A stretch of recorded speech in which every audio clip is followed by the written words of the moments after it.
Hi everyone. One of the things I wanted to do in this book is to basically make things easier for you to track your progress and to know how to measure whether or not what you're doing is working. As I mentioned in the book, one of the key things to do in order to lose weight is to stop eating carbs. Once you don't eat carbs, then it can't be converted into glucose, which then gets stored as fat.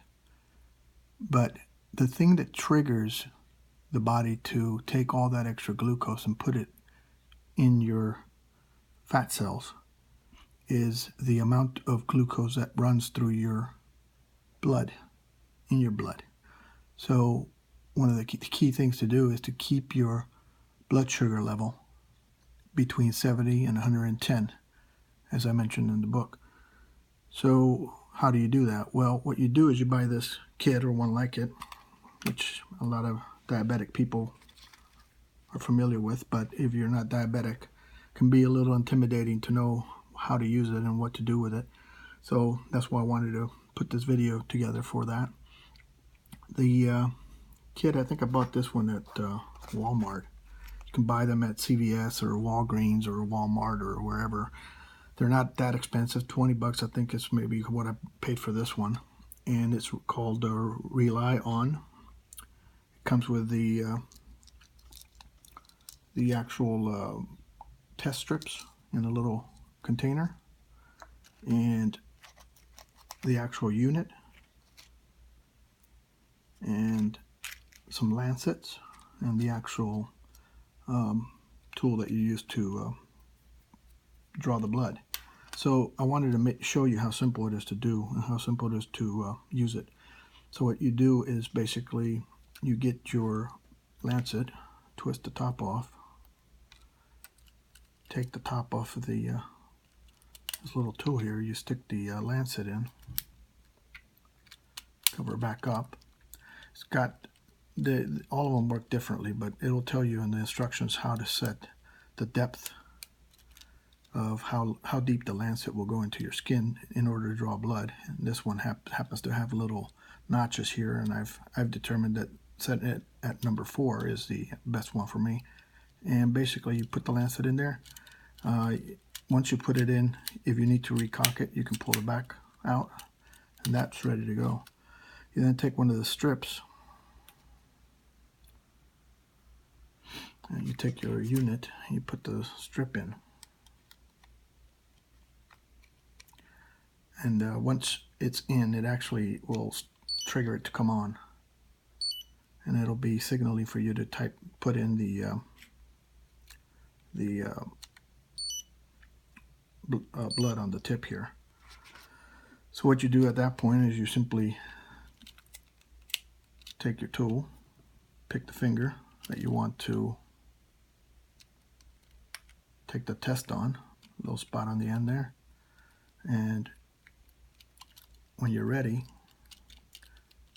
you push the button and the little lancet comes out and punctures the skin.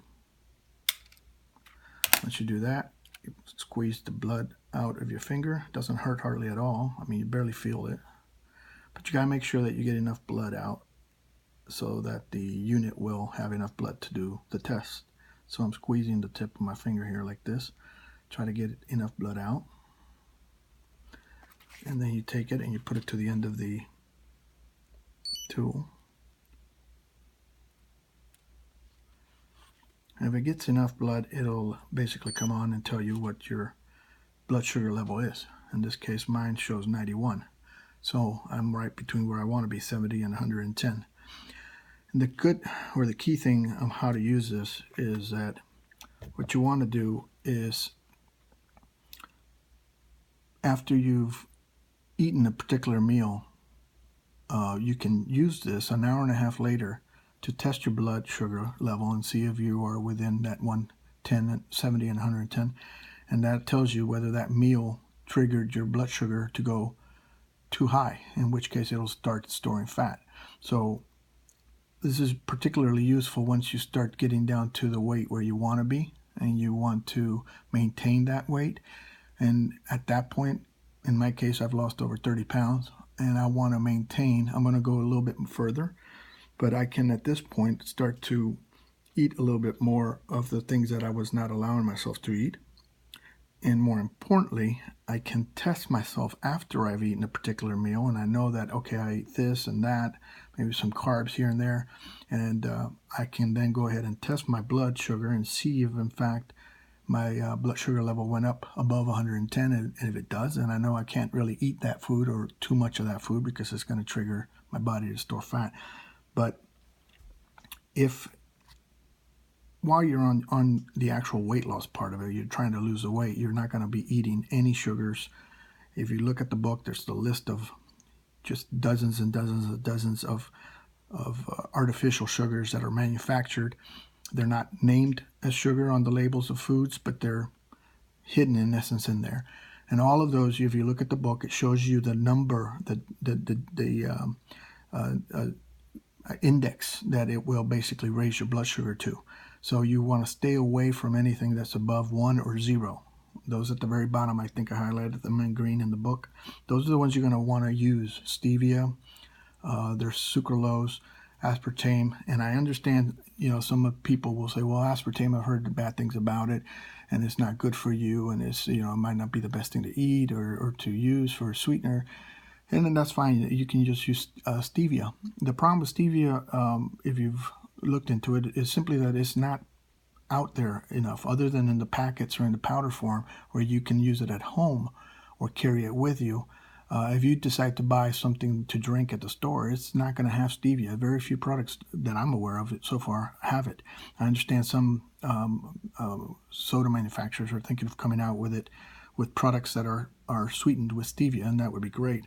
But meanwhile, if you want to, like myself, if I want to have a soda at this point, now that I've lost my weight, and I don't want to trigger my blood sugar to go up too high and start signaling my body to store glucose as fat, I want to drink sodas that are not going to trigger that, and are not going to raise my blood sugar. And as I mentioned before, in the book I mentioned you have to read every single label, whether it's a soda or something you're eating or packaged foods or whatever, and look for the names of these artificial sugars and make sure that they're not in that product.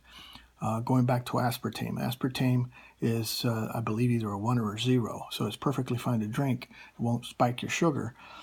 But as I mentioned, some people say, well, it's not good for you. Well, you gotta balance things out and ask yourself, if the way you've been eating, how much of stuff are you eating that's not good for you anyway? How many things are you eating that are not the best things? Well, what is your goal? Your goal is to lose weight. And if your goal is to lose weight, then your key thing is not to eat sugars or artificial sugars that have high index values.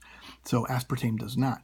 So yes, it's not the best thing. If you can stick to stevia, great. But if you get to the point where you want to maintain your weight and you want to be able to start drinking sodas or diet sodas, they call them diet sodas basically, then what do you do? Which ones do you drink? Well, you're limited to those that contain sucralose or aspartame, and there might be a couple more. But those are the two that I've seen most in diet drinks or even energy drinks.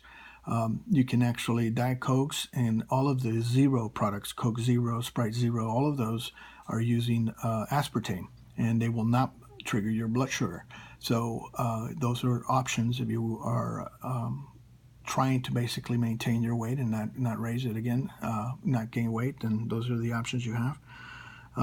Once again, I want to also create another video for the scale that I put in the book, because it can measure 6 or 7 things on your body: muscle loss and muscle gain, weight, fat, and everything basically. So, but it can be a little complicated with understanding how to read everything, how to set it up, and so forth. So I'm going to create a video for that as well.